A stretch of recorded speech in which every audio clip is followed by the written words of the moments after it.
that individuals cannot normally do on their own. It is our communal obligation to make sure that the hungry in our society are fed. It is our responsibility as a community to make sure that there is a mosque that establishes prayer in the community. It is our obligation to make sure that when one of our brothers or sisters passes away, that he or she has a dignified funeral and burial in the Islamic tradition. But how do we as minorities, as a small minority in this large country, fulfill those communal obligations?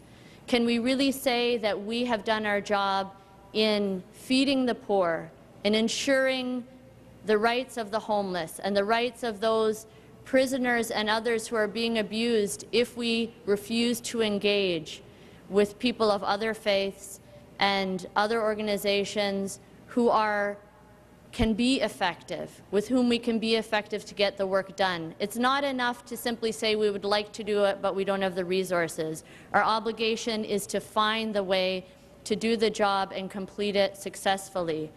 And it is those efforts that will give us hope. You know, just a small story. A few weeks ago, I was sitting in a Boston courtroom, and I had been asked by a lawyer to give some expert testimony in a religious accommodation case.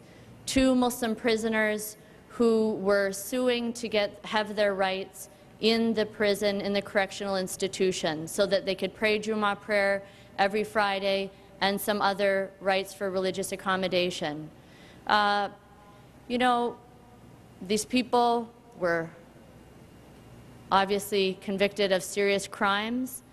They were Muslims. They were in jail for a long time. Yet the person who picked up their case, because he believes in the dignity of humanity and the obligation of the United States to fulfill its commitment to religious freedom, was a Jewish lawyer from Boston who asked me to work with him to provide this expert testimony. And we presented our case in a Massachusetts courtroom. And the judge in that case, a distinguished man from Massachusetts, Christian, clearly, listened to us and listened to our argument. And alhamdulillah, Allah subhanahu wa ta'ala brought us success in that case. And to me, that showed the best of this country, that you could have a Muslim and a Christian and a Jew working together, bringing all of their expertise and their desire for justice to bring rights to the least of the people in our society, to the people who have the least resources to claim their rights. There are many of those people in the society. We need to reach out to them. We need to form that axis of good together with our neighbors and the people in our society. Let me just say that, how much time do we have? 5 minutes? Let me just say finally that, as I expressed at the beginning, we consider this convention to be one of the instruments for facilitating dialogue.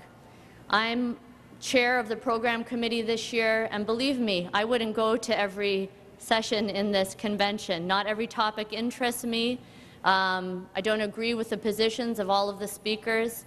At the same time, I believe that it's our obligation to offer that platform so that we can engage and we can listen.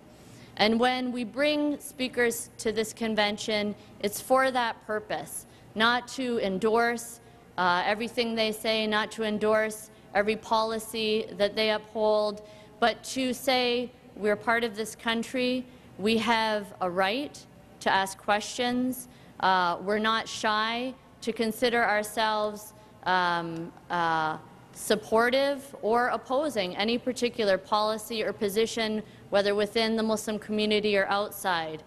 But I would like to say that as Muslims, we do insist that we're not only concerned about outreach and nice words, but we're very concerned that there's a serious effort to meet our expectations in a very practical way. And what I mean by that is there are some terms that are undermining the ability of our community to present ourselves. There's some forms of dialogue and discourse that, in fact, undermine the ability of people in this country, all of us, to work together because they sow fear and anxiety. So I would like to say that we do not support a term like Islamic fascism applied to any kind of criminal action.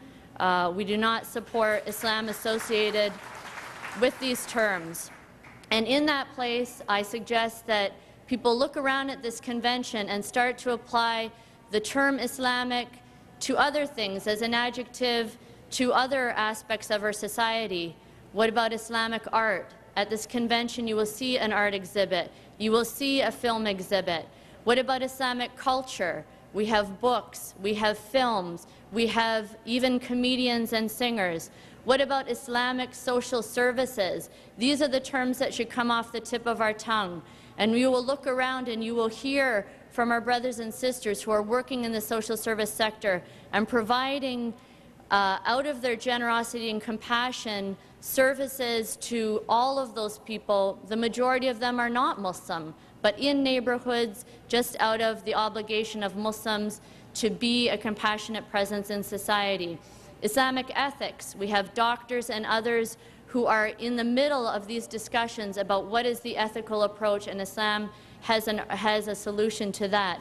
Islamic medical clinics, Islamic relief, Islamic charity. This community is one of the most charitable communities you could find on the face of the earth. We know that from all of the disasters that have happened in the past few years and the incredible, overwhelming generosity of our brothers and sisters. And it's that generosity and charity, that spirit that we see in Muslims across the world. And everywhere there is trouble, we see Muslims stepping up and filling in. In Pakistan, the first responders were the poorest people in Pakistan who brought whatever small thing they had to those mountains. It was not major government agencies who were in the first place. That is the Islamic way. Islamic celebrations, Islamic intellectuals. You will see here many thinkers who can present different and sometimes competing views on the same subject. And that shows that we believe in dialogue and openness, and we're open to debate and changing our mind. An Islamic peace movement, Islamic human rights. This is the proper adjective. Islam is the proper adjective for all of these activities and all of these segments of society. This is who we are, and this is what represents us. This convention is a mirror of our values, not just the values of the American Muslim community, but of Muslims worldwide. We have been blessed by God with more resources and more opportunities than most Muslims in the world. We did nothing to deserve that. That is only by the graciousness of God to put us in that situation. With each opportunity and with each increased blessing, it increases our responsibility. And that's why we are not a parochial community. We are not a community that cares only about ourselves. We do care about the rest of the world. At the same time, without denying our obligation and our commitment, our full engagement in this society that we live in. With that, I just want to thank you for your patience. I want to, we went a little bit overboard.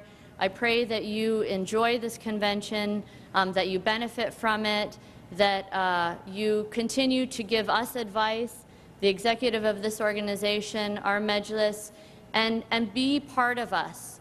We are only what you wish us to be. This is your organization, and we are here at your service. May Allah subhanahu wa ta'ala bless you and bless your families. Assalamu alaikum. Takbir. Thank you, Sister Ingrid. Inshallah, we look forward to work under your able leadership. Dear attendees, without your participation, none of our efforts would be of any use. May Allah subhanahu wa ta'ala bless you all. You all have been a wonderful audience. Thank you for being so patient with us. I know we have been running a little bit behind the schedule. Have a pleasant weekend of learning, fellowship, and sharing in the hospitality of Chicago. Wa jazakumullahu khairan. Assalamu alaikum.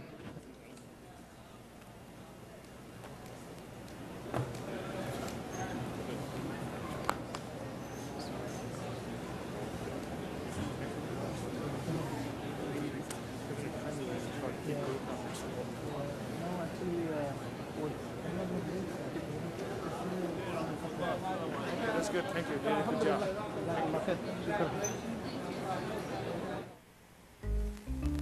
Sunday, on Afterwards, New Yorker staff writer Lawrence Wright on the history of events leading to 9/11. His latest is The Looming Tower, Al-Qaeda and the Road to 9/11. He's interviewed by James Zogby, president of the Arab American Institute. Lawrence Wright and James Zogby, Sunday at